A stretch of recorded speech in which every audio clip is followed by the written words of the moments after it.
Assalamualaikum warahmatullahi wabarakatuh. Alhamdulillah, alhamdulillahilladzi ahyana ba'dama amatana wa ilaihin nusyur. Asyhadu an la ilaha illallah wahdahu la syarikalah wa asyhadu anna Muhammadan abduhu wa rasuluh. Allahumma salli wa sallim wa barik ala nabiyyina Muhammad wa ala alihi wa ashabihi wa man tabi'ahum bi ihsanin ila yaumiddin. Amma ba'd, hadirin jamaah salat subuh rahimakumullah.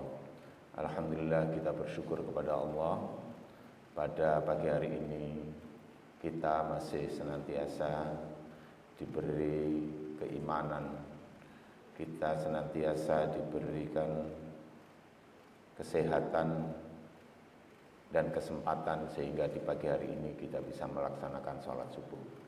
Salat dan salam kita haturkan, mudah-mudahan tetap mengalir pada Nabi Muhammad SAW. Hadirin sekalian, pada pagi hari ini masih berkaitan dengan Kitabul Masjid, Babul Istilqa'i fil Masjid wa Madir Rijli. Subabnya adalah al-istilqa. Istilqa itu tidur telentang, tidur telentang di masjid. Wa madir rijli, dan meluruskan kakinya. An Abdullah bin Zaid bin Asim radhiyallahu anhu, annahu ra'a Rasulullah SAW mustalqiyan fil masjid wadi'an ikhda rijlaihi alal ukhra. Dari Abdullah bin Zaid bin Asim radhiyallahu anhu, bahwasanya Abdullah bin Zaid melihat Rasulullah sallallahu alaihi wasallam mustalqiyan fil masjid, tidur telentang di masjid, wadi'an ikhda rijlaihi alal ukhra, yang meletakkan salah satu kakinya di atas kakinya yang lain. Jadi salah satu kakinya diletakkan di atas kaki satunya. Hadirin sekalian yang dirahmati oleh Allah, Imam Bukhari, jadi hari ini kita mengkaji Sahih Bukhari ya. Jadi Imam Bukhari mencantumkan hadis ini dalam rangka untuk menjelaskan bahwa tidur di dalam masjid itu tidak dilarang. Jadi tidur di masjid itu tidak dilarang. Nabi sendiri tidur-tiduran di masjid sambil telentang, dan salah satu kakinya diletakkan di atas kaki satunya. Nah,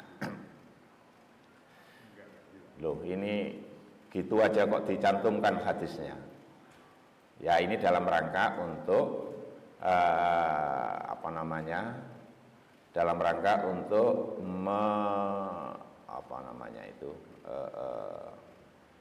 menghapus anggapan orang bahwa tidur di masjid itu tidak boleh. Demikian pula meletakkan salah satu kaki di atas kakinya yang lain itu juga ada yang menganggap tidak boleh. Kenapa kok ada yang menganggap tidak boleh? Karena di dalam hadis Jabir memang disebutkan anna Rasulullah sallallahu alaihi wasallam naha ayyadu ar-rajulu ikhda rijlaihi alal ukhra wa huwa mustalqin, bahwa Rasulullah SAW melarang orang meletakkan salah satu kakinya di atas kakinya yang lainnya itu sementara dia sedang telentang. Nah, jadi memang ada hadis begitu. Kalau ada hadis seperti itu, ya ada hadis seperti itu, lalu mana yang dijadikan dasar? Ada hadis yang melarang bahwa orang tidur telentang sambil meletakkan salah satu kakinya di atas kakinya yang satu. Sementara Nabi sendiri pernah melakukan seperti itu. Hadirin sekalian yang dirahmati oleh Allah, ada dua interpretasi berkaitan dengan ini. Yang pertama adalah bahwa yang dilarang itu ketika pakaiannya, izarnya atau sarungnya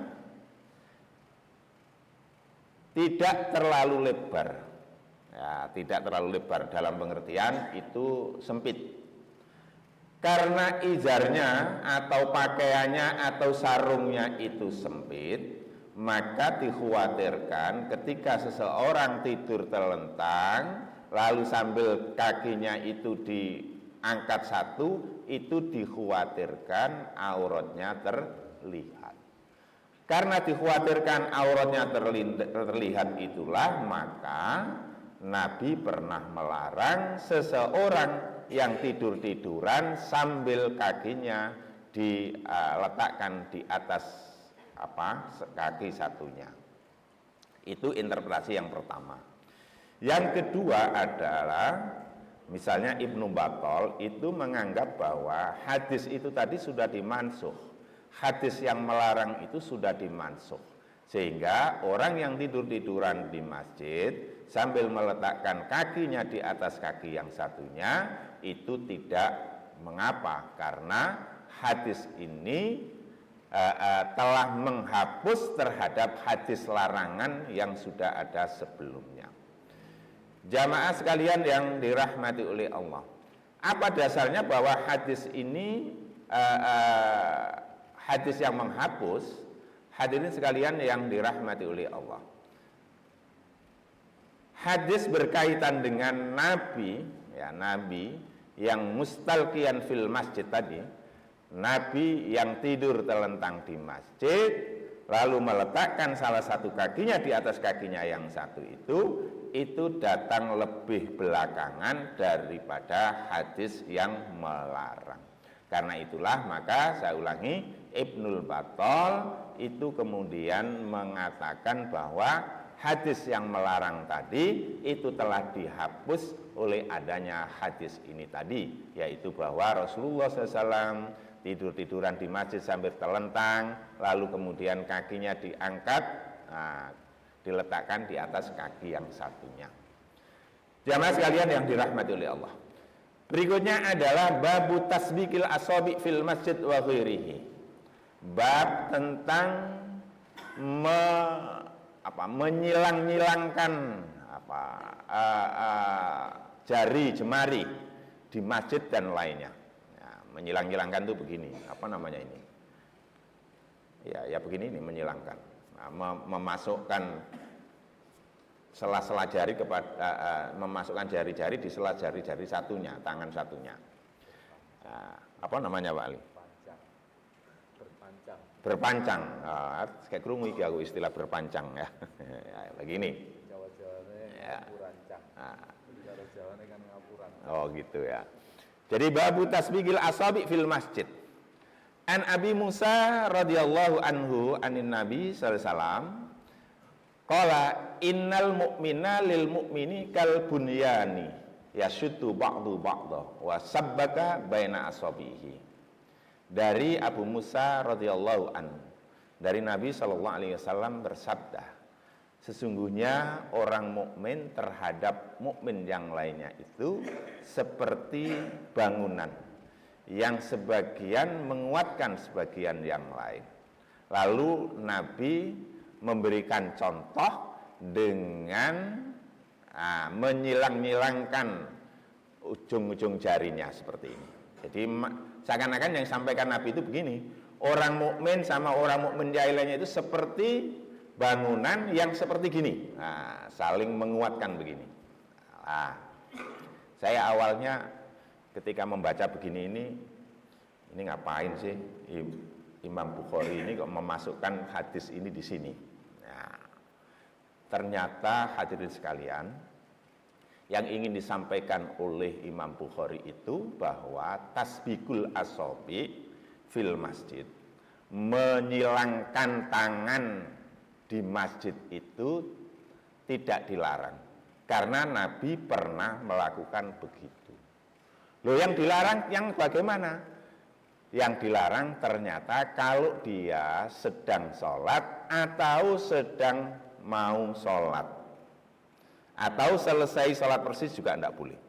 Jadi di dalam hadis itu ada larangan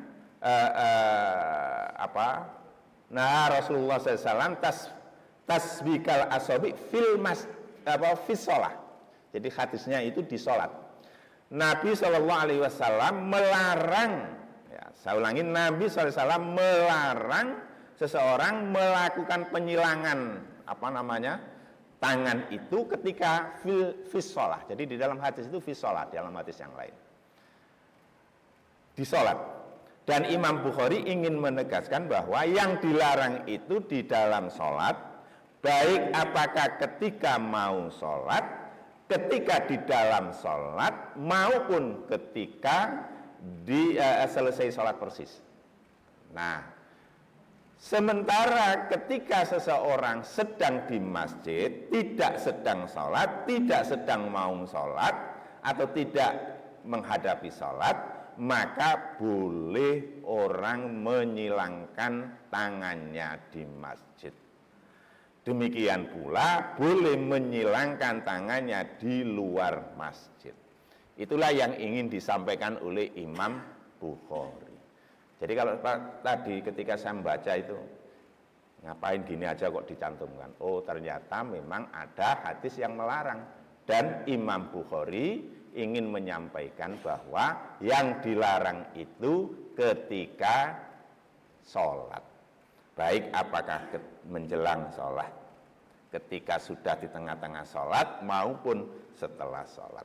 Sementara kalau di luar itu, maka tidak dilarang. Dalilnya adalah bahwa Nabi pernah memperagakan tasbihul asabi, menyilang-nyilangkan tangan itu, dan itu kata Imam Bukhari, itu bisa di masjid atau di luar masjid. Jadi tidak dilarang, karena Nabi pernah memberikan contoh menyilangkan itu ketika Rasulullah SAW menjelaskan mengenai bagaimana ikatan antara orang mukmin yang satu dengan mukmin yang lainnya. Jamaah sekalian yang dirahmati oleh Allah. Nah, berkaitan dengan isinya tadi itu, orang mukmin, ya, saudara mukmin yang lainnya, yang antara satu dengan yang lainnya itu ibarat ikatan seperti ini tadi itu, ya, saya kira itu sudah banyak dijelaskan. Hanya problemnya adalah sampai sekarang kelemahan umat Islam itu dalam kaitan dengan ini lemah sampai sekarang. Nah,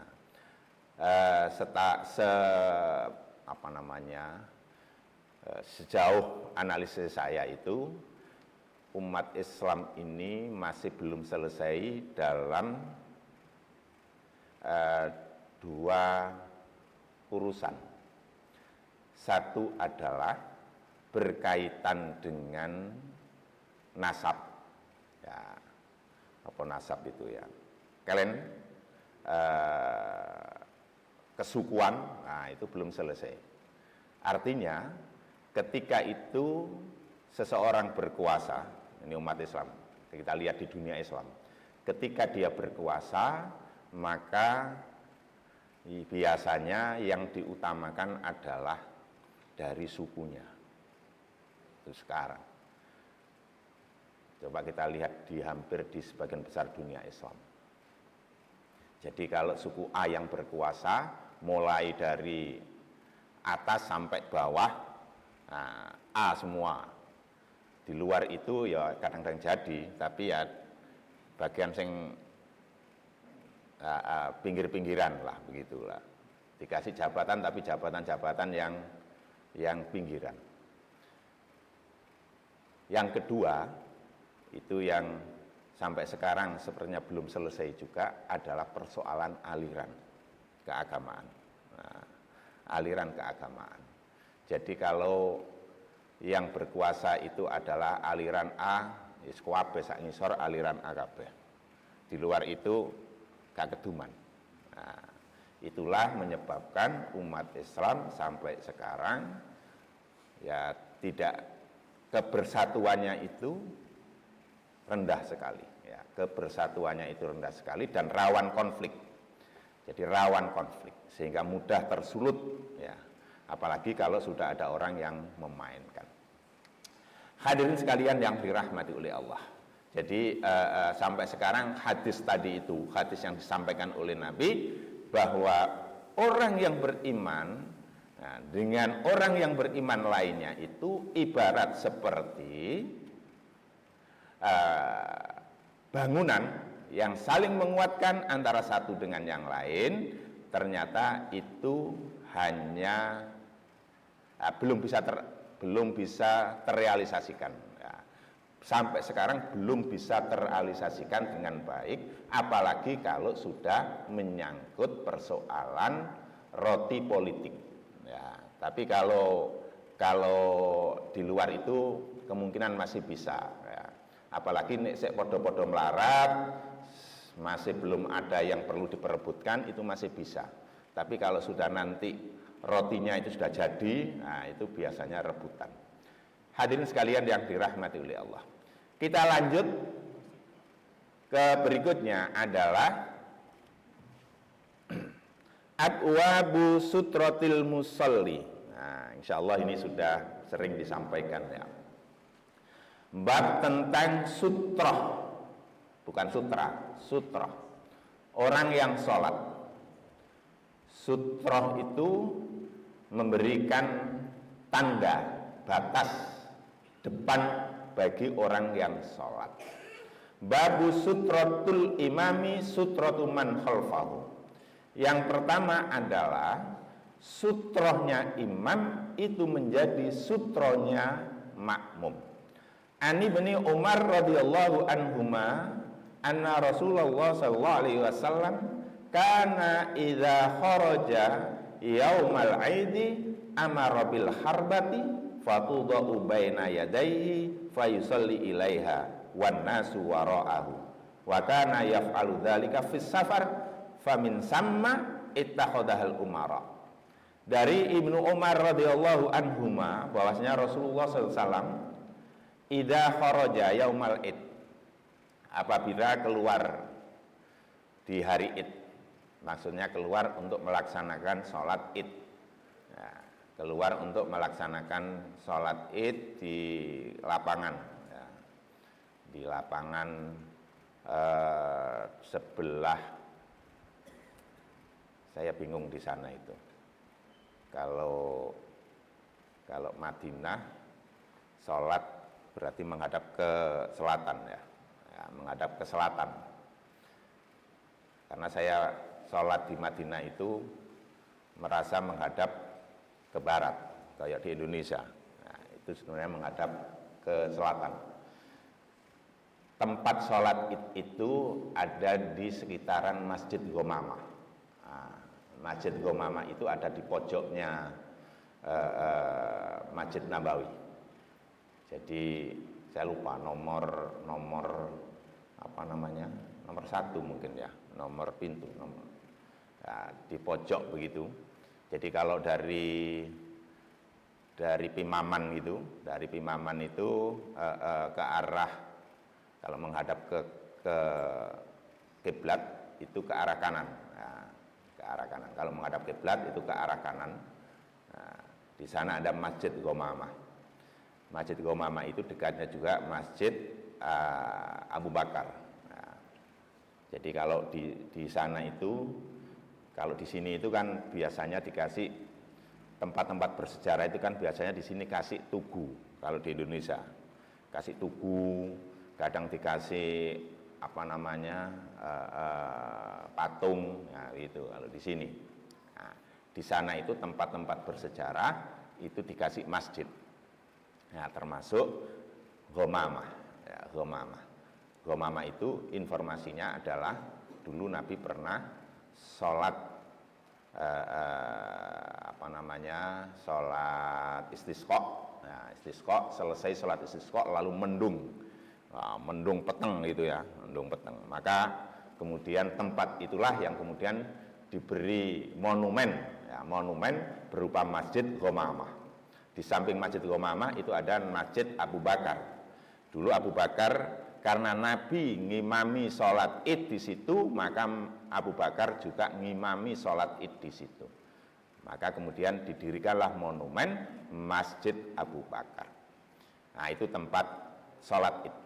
Jadi Nabi keluar untuk melaksanakan sholat Id. Amara bil harbah. Lalu Nabi memerintahkan untuk mengambilkan semacam tombak begitu, ya, tombak. Fatudau baina yadayhi. Lalu diletakkan di depannya, fayusalli ilaiha. Nabi sholat dengan menghadap itu, wan nasu wara'ahu. Sementara jamaah itu sholat di belakangnya. Wa kana yaf'alu dzalika fis safar. Demikian pula ketika bepergian, Nabi juga melakukan hal yang sama. Famin sama ittakhadhal umara. Dari sanalah maka para Amirul Mukminin, terutama Khulafaur Rasyidin, itu mengikuti seperti itu. Jadi kalau sholat Id di lapangan atau sholat dalam bepergian, tidak di dalam masjid, itu mengambil tombak lalu kemudian ditancapkan di depannya dan kemudian sholat dengan menghadap di situ. Ya, artinya menghadap ke kiblat di mana itu ada di depannya. Itulah namanya sutra. Hadirin sekalian yang dirahmati oleh Allah. Apakah sutra ini ketika kita sholat, ya, apakah sutra itu menjadi syarat sah sholat ataukah hanya suatu yang disyariatkan dan itu hukumnya sunnah saja? Jamaah sekalian yang dirahmati oleh Allah, memang jumhur ulama, mayoritas ulama mengatakan bahwa itu adalah yang disyariatkan begitu. Hanya masalah hukumnya terjadi perbedaan pandangan. Ada yang mengatakan bahwa itu kewajiban. Karena kewajiban, maka ketika seseorang sholat harus ada sutronya. Kalau tidak, maka berdosa. Sementara sebagian yang lain menyebut bahwa itu adalah sunnah. Ya, sunnah. Jamaah sekalian yang dirahmati oleh Allah. Untuk apa itu sutra? Di dalam hadis berikutnya, an Abi Juhaifah radhiyallahu anhu, anna Nabi sallallahu alaihi wasallam shalla bihim bil batha wa baina yadayhi anazatu dhuhra raq'ataini wal asra raq'ataini yamurru baina yadayil mar'atu wal himar. Bahwa Nabi sallallahu alaihi wasallam salat bersama jamaahnya di Batha. Di depannya itu ada anazah. Anazah itu anak panah. Salat apa? Salat adzuhra raq'ataini. Salat duhur 2 rakaat wal asra raq'ataini. Salat asar 2 rakaat. Yamurru baina yadaihil mar'atu wal khimar. Orang berlalu lalang, ya, berlalu lalang di depan anak tadi itu, sutronya tadi. Jamaah sekalian yang dirahmati oleh Allah. Jadi kalau kita perhatikan hadis ini, kita fahami bahwa fungsi sutroh itu adalah memberikan batas seseorang yang sedang sholat. Batas depannya itu mana? Batas antara sutro dengan orang sholat itu, itulah yang tidak boleh dilalui orang. Sementara kalau di belakang sutro, nah, batasnya tadi itu orang boleh bebas untuk berlalu lalang. Jamaah sekalian yang dirahmati oleh Allah. Lalu sutronya itu apakah harus berupa tombak atau yang lainnya? Tidak. Sutronya itu bisa menggunakan banyak hal. Bisa dengan al-jidar, dinding boleh. Bisa pula dengan tiang boleh, bisa pula dengan benda-benda lainnya. Bahkan seandainya jenengan itu sholat lalu rentan dilewati orang di depannya, ya, rentan dilewati orang, maka bisa kita beri tanda dengan tanda misalnya kunci, Nah, itu kalau rentan. Bagaimana kalau tidak rentan? Karena tujuan sutro itu adalah untuk memberitahu orang bahwa ini adalah batas saya untuk sedang sholat, maka ketika itu tidak rentan dilewati orang, ya tidak perlu untuk sutro. Kalau misalnya kita ada di pojok masjid sini, ya, di pojok, tidak dikasih sutro juga tidak apa-apa, nggak ada orang sholat. Nah, tidak, ini orang tidak lewat sini.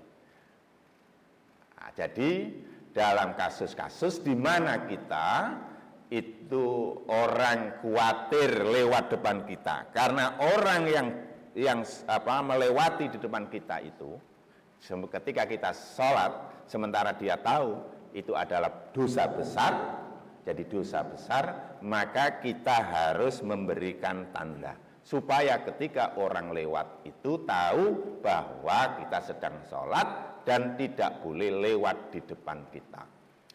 Hadirin sekalian yang dirahmati oleh Allah, dalam hal kita tidak mendapatkan benda yang bisa dijadikan sebagai sutro, maka saya selalu menganjurkan bisa kita jadikan garis soft itu sebagai sutro. Ya, garis soft itu kita jadikan sebagai sutro. Dan ketika kita tahu ada orang sedang sholat, walaupun dia tidak memberikan tanda di depannya, tapi karena dia sholat persis di softnya itu, maka kita yakini soft di depannya sebagai sutro, sebagai batasnya, sehingga kita jangan kemudian lewat di situ. Ya, jangan lewat di situ. Lalu bagaimana Pak ketika seseorang itu tidak memberikan sutro, juga tidak ada garis, tidak ada softnya, sampai seberapa jaraknya kita boleh lewat di depannya? Nah, mungkin kalau ibu-ibu suaminya sholat di dalam kamarnya, misalnya begitu, enggak dikasih sutro, enggak onok barisnya dan seterusnya, enggak ada tandanya, juga tidak pakai sajadah. Kalau pakai sajadah berarti ya sajadah itu sebagai tandanya. Ini enggak pakai sajadah. Nah, berapa jaraknya kira-kira saya tidak kena pasal larangan lewat di depan orang sholat? Di dalam fikih itu disebutkan 3 dirok. 3 dirok. Kita anggap sak dirok setengah meter. 3 dirok itu sak apa itu namanya?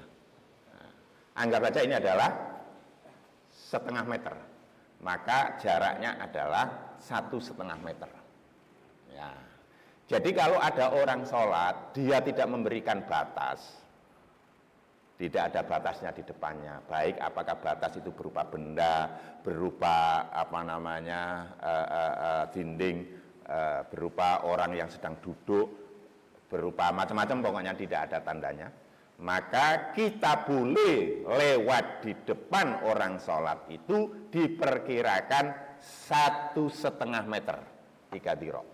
Nah, jadi 1,5 meter itu kita boleh berlalu lalang, tidak dosa kita lewat di depan sholat, kalau memang jaraknya antara orang sholat itu ketika dia berdiri begitu dengan kita lewat itu sudah lebih dari 1,5 meter, jadi 3 dirok. Hadirin sekalian yang dirahmati oleh Allah. Nah, memang kalau di dalam fikih-fikih itu disebutkan bahwa sutrohnya itu harus benda yang nongol, ya, benda nongol, sehingga garis itu dianggap tidak bisa dijadikan sebagai sutro kalau dalam fikih-fikih, ya. Nah, tapi kalau kita tidak ada sutrohnya begitu, tidak ada, kita bisa menjadikan garis soft itu tidak ada. Intinya adalah sebenarnya jangan sampai ada orang lewat di depan kita ketika kita sedang sholat, karena lewat di depan orang yang sedang sholat, saya ulangi, itu dosanya besar, ya, dosanya besar.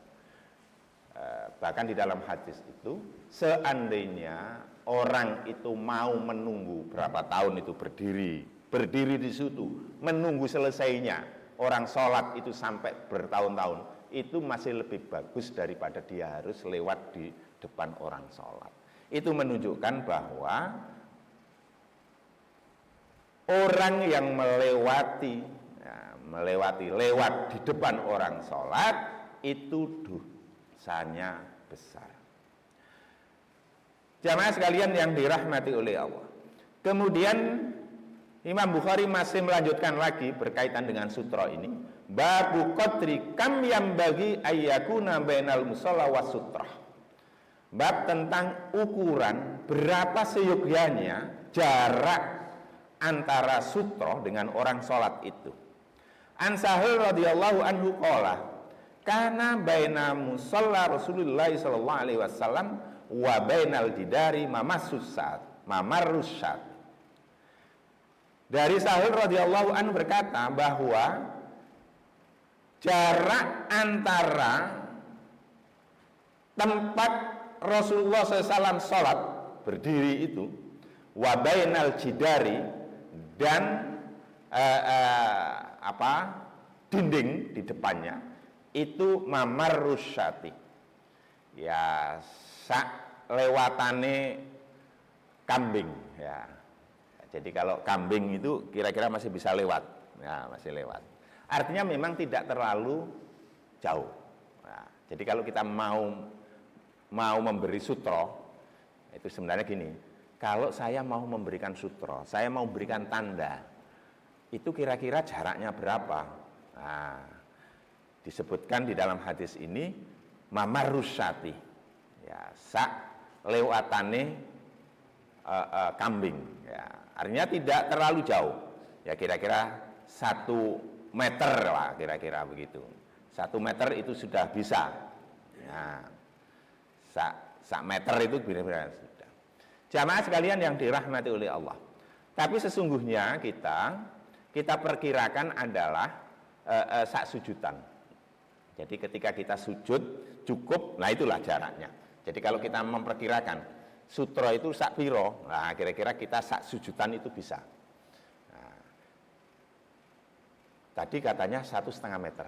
1,5 meter itu ketika dia tidak memberikan sutra, tidak memberikan tanda, maka kita lewatnya itu adalah diperkirakan 1,5 meter dari orang yang sedang sholat. Itu kalau dia tidak memberikan tanda. Tapi kalau kita yang sedang memberikan tanda, kita sedang memberikan tanda, nah, maka kita perkirakan tandanya itu ya kira-kira sak sujudan.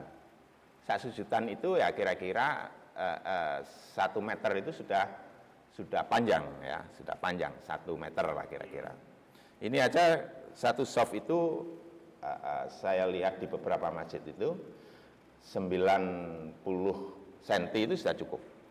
Nah, jadi 1 meter itu sudah cukup. Ini maksudnya apa? Dalam kaitan dengan kita berada di tempat-tempat yang itu terbatas, tempat terbatas, maka hendaklah jangan mengambil sutra terlalu panjang. Karena kasihan orang lain yang mau lewat kesulitan dan seterusnya. Itu ketika kita berada di tempat-tempat yang memang itu terbatas. Nah, terbatas. Di masjidnya kecil, jamaahnya banyak, maka jangan panjang-panjang ngasih sutra. Nah, tapi kalau di tempat yang luas begitu ya enggak apa-apa panjang. Tapi ketika tempatnya itu sempit, orangnya banyak, disebutkan di sini sak mlakune kira-kira cukup mlakune kambing. Hadirin sekalian yang dirahmati oleh Allah. Kemudian bab shalah ilal ustuwanah. Bab salat dengan menghadap ke tiang masjid. An Salamah bin Aqwa radhiyallahu anhu annahu kana yusolli indal ustuwanati. Dari Salamah bin Aqwa radhiyallahu an bahwasanya dia salat dengan menghadap tiang allati indal mushaf. Yang tiang itu ada kotak untuk menyimpan mushaf. Faqila lahu, lalu Salamah bin Aqwa ini ditanya, ya Aba Muslim, wahai Abu Muslim. Nah, jadi kunyahnya itu Abu Muslim. Araka tatahharras sholata inda hadil ustuwanah. Saya melihat kamu ini berusaha keras untuk sholat di situ saja, di tempat dengan menghadap tiang masjid itu, Masjidil Nabawi. Qala, maka orang ini menjawab, fa inni ra'aitu Rasulullah SAW yataharras sholata indaha. Karena aku melihat memang dulu Rasulullah SAW itu berusaha untuk sholatnya itu di situ. Jadi dulu Nabi itu sukanya sholat di situ. Jamaah sekalian yang dirahmati oleh Allah, memang para sahabat itu dalam kaitannya dengan mencontoh Nabi itu berusaha memang mencontoh total ya. Termasuk sampai kalau Nabi itu senang sholat di situ, itu ya sahabat berusaha untuk bisa sholat di situ. Ada berapa masjid itu ya. Jadi ketika perjalanan antara Madinah ke Makkah dan Makkah ke Madinah, Nabi itu beberapa kali singgah di beberapa masjid, singgah untuk sholat. Itu para sahabat ketika berangkat ke Makkah atau pulang ke Madinah, itu ya juga ngikuti. Jadi kalau mau berhenti di sholat situ, Nabi dulu itu sholatnya di Bir Ali ketika berangkat mulai awal. Ya sahabat itu kalau mau ke Makkah, turun di situ untuk sholat. Nah, demikian pula jamaah sekalian, ketika Nabi dulu suka sholat di belakang tiang ya, di belakang tiang. Ada yang menyebut ini adalah ada sekarang namanya tiang Aisyah ya, itu ya. Tiang Aisyah itu ada yang menyebut itu adalah tiang Muhajirin, nama tiang. Jadi tiang-tiang yang ada di Masjid Nabawi, terutama Masjid Nabawi yang asli ya. Yang asli itu sekitar Raudhah, lalu ada agak ke Raudhah, lalu kemudian ke barat sedikitnya. Itu ada batasnya. Jadi ada tulisannya di situ adalah Masjid Nabawi. Ya, jadi Masjid Nabawi yang sekian besarnya itu sudah tambahannya sudah banyak sekali. Nah, yang asli itu yang dekat dengan Raudhah. Ya, itu pun dekat Raudhah itu yang kelihatan ada sekitar masjid sendiri itu sebenarnya sudah ada tambahannya. Nah, jadi di sana ada tiang-tiang itu tulisannya Masjid Nabawi. Itu adalah Masjid Nabawi yang asli. Ya. Makanya kadang-kadang ada orang rebutan di situ. Saya kadang-kadang, orang kok kenapa rebutan di situ? Padahal itu bukan Raudhah. Karena memang itu adalah Masjid Nabawi, batas Masjid Nabawi yang asli. Jadi kalau jenengan nanti umroh, lihat itu di situ ada Masjid Nabawi yang batasnya itu ada tiang-tiangnya. Nah, tidak semuanya. Jadi yang asli zaman Nabi. Tapi bukan masjidnya yang asli, tapi batasnya. Nah, itu kan sudah dibangun. Tapi asli batasnya itu ada tiang-tiangnya itu. Nah, ada tulisannya Masjid Nabawi. Oh, makanya saya bilang itu banyak orang yang berebutan di situ. Hadirin sekalian yang dirahmati oleh Allah. Ini hanya ingin menyampaikan, jadi Imam Bukhari itu ingin menyampaikan bahwa tiang masjid, kalau di rumah, tiang rumah itu bisa dijadikan sebagai sutro. Nah, jamaah sekalian yang dirahmati oleh Allah, ini waktu subuh sudah selesai ya. Satu lagi ini. Babus sholati ila rahilati wal ba'iri wasyajari war rahli. Nah, bab sholat dengan menghadap ke kendaraan, wal ba'iri unta, wasyajari dan pohon, warahli dan pelana kuda. An Ibnu Umar radhiyallahu anhuma, dari Ibnu Umar radhiyallahu anhuma, anin Nabi, dari Nabi sallallahu alaihi wasallam, annahu kana yu'arridu rahilatuhu fayusalli ilaiha. Nabi sallallahu alaihi wasallam meletakkanlah ya, menambatkan itu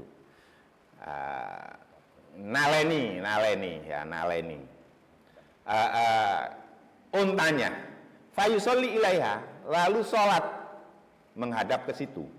Jadi ternyata maksudnya Imam Bukhari ini adalah untuk menjadikan sutra sholat, ternyata unta bisa dijadikan. Itu kalau kita mau. Nah, kalau sekarang nggak ada unta, maka boleh sepeda motor juga boleh diletakkan di depannya. Gitu.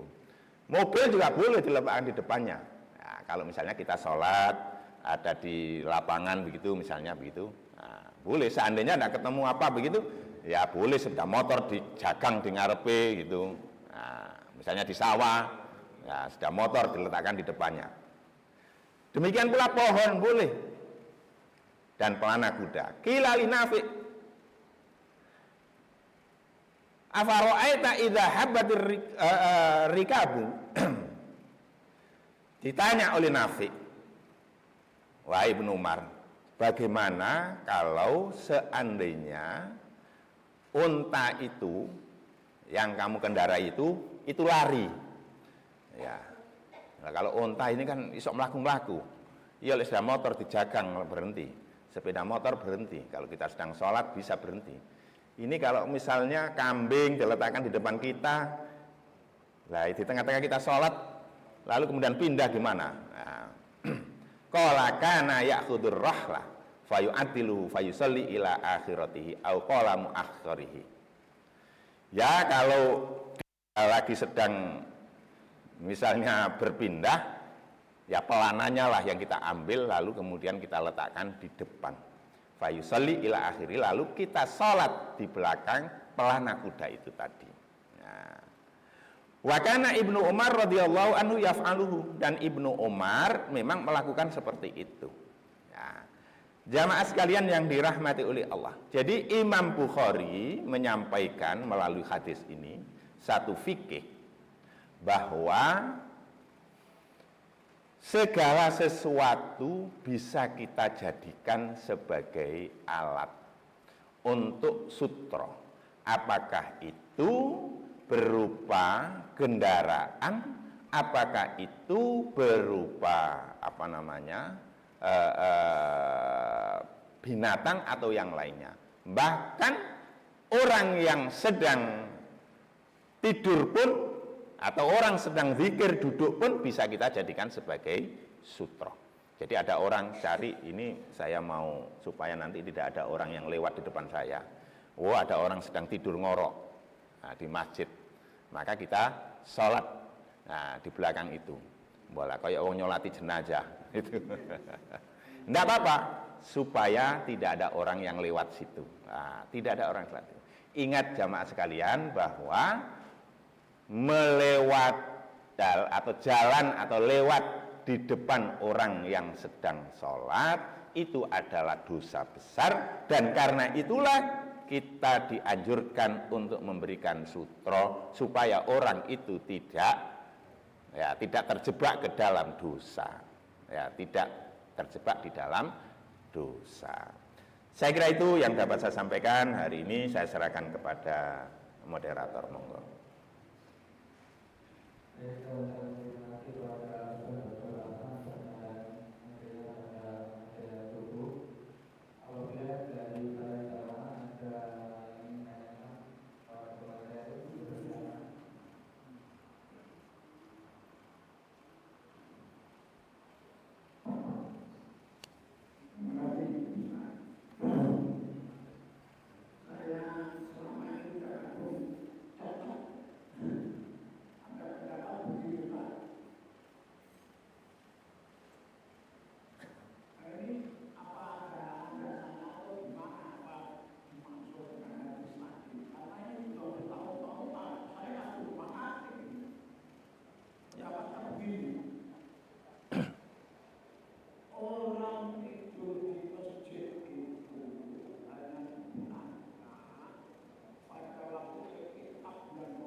Apa? Oh. Hmm.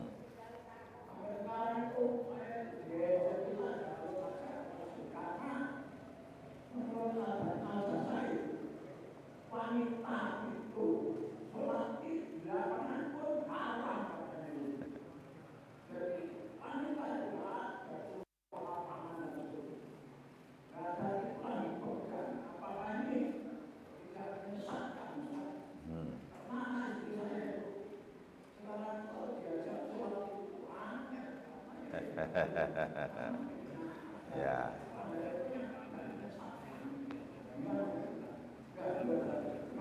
Ya. Ya. Untung sholat idnya itu bukan wajib. Seandainya sholat id wajib, wah itu repot lagi itu. Untung sunnah. Jadi kalau tidak mau ya sudah ditinggal saja. Ya, jadi malah justru sholat id itulah yang wanita-wanita diperintahkan untuk ikut sholat. Bukan hanya wanita-wanita yang sedang suci, wanita-wanita yang sedang menstruasi pun diperintahkan untuk ikut ke lapangan. Bukan ikut sholat, tapi ikut ke lapangan. Untuk apa itu? Sebenarnya itu adalah min syairillah, untuk mensiarkan Islam. Apalagi zaman dulu, untuk menunjukkan jumlah umat Islam itu banyak. Zaman Nabi ya. Untuk menunjukkan iki lho wong muslim iki akeh. Sampai saat sing wetok-wetok pun disuruh untuk berangkat ke sana meskipun dia itu adalah sedang tidak suci. Nah, maka tidak ada alasan untuk itu tadi. Ya. Tapi yang berkaitan dengan sholat jamaah 5 waktu memang tidak diperintahkan, kecuali memang kalau dia wanita-wanita ada keperluan, misalnya nanti ada kajiannya saya ikut, atau yang kedua saya artinya tidak diperintahkan itu bukan berarti dilarang, tidak. Jadi boleh orang melaksanakan sholat jamaah di masjid bagi wanita, tapi perintahnya tidak seperti laki-laki. Seandainya mau sholat pun di sana akan menambah pahala kalau memang ada kepentingan. Tadi seperti ini ada kajian, nah itu baru mendapatkan pahala yang lebih dibandingkan dengan yang biasanya. Kemudian berkaitan dengan ini, ya itu kan hanya berkaitan dengan teknis. Pada dasarnya tidur di masjid itu tidak apa-apa. Yang penting tidak mengotori. Termasuk diantaranya kalau kita ini memang biasa kalau tidur, mohon maaf kalau tidur tidak bisa mengendalikan iler kita, jangan tidur di masjid. Kenapa? Karena meludah di masjid, meludah ya. Meludah di masjid itu dosa. Meludah di masjid itu dosa. Kan ada hadis larangan meludah di masjid. Ya.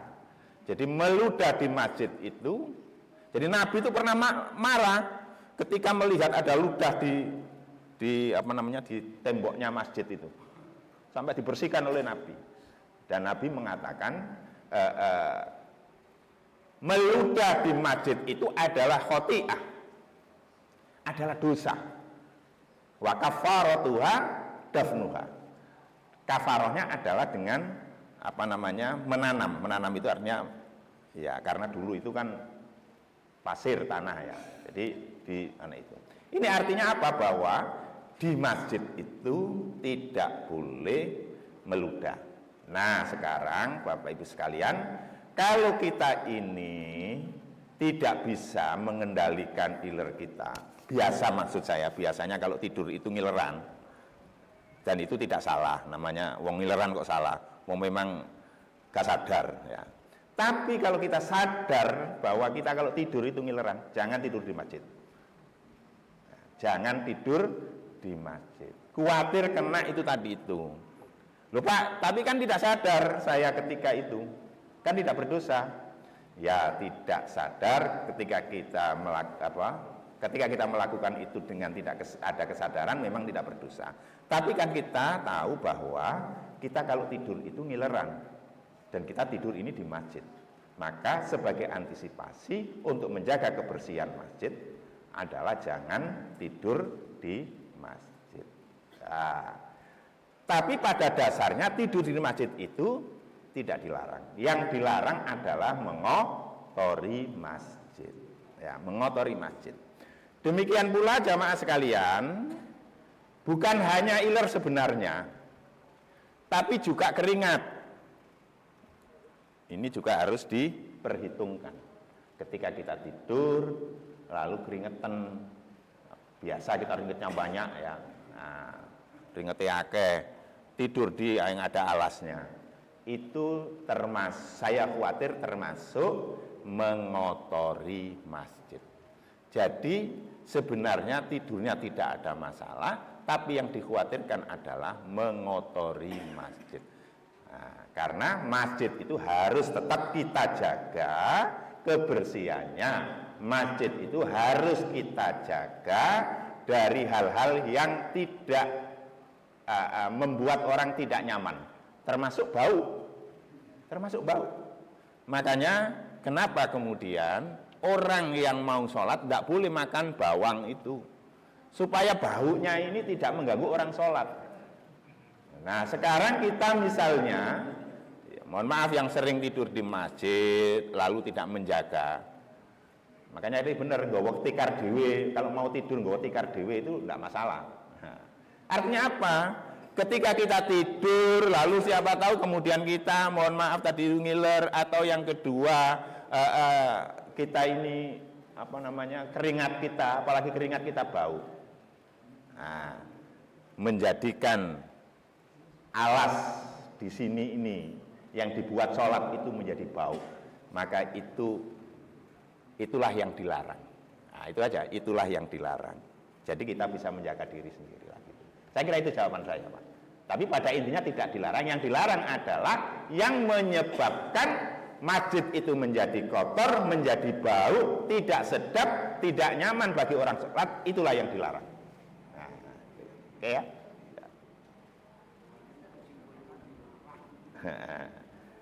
Cukup nggih? Nah, saya kira itu dapat saya sampaikan. Mudah-mudahan saya sampaikan ini bermanfaat. Rabbana atina fid dunya hasanah wa fil akhirati hasanah wa qina adzabannar. Walhamdulillahi rabbil alamin. Assalamualaikum warahmatullahi wabarakatuh.